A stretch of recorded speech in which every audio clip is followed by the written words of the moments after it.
Hello everyone, in this video I am going to show you how to remove age restrictions on Twitter and fix the age verification problem. These days many apps including Twitter ask for age verification. If you have been facing the age verification error, don't worry, I'll walk you through the simple steps to fix it. Let's get started. First, open your Twitter app. Once you are logged in, go to your profile, click on profile, click on edit profile. Now click on birth date. Make sure your birth date is updated and reflects that you are 18 or older.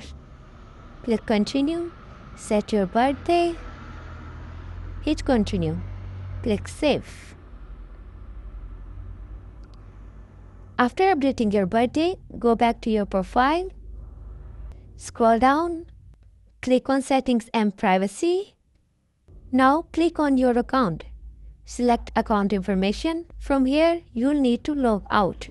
Once you have been logged out, simply log back into your account. After that, you should no longer see the age verification issue. And that's it. The age restrictions on Twitter should be gone. I hope you found this video helpful. Don't forget to subscribe.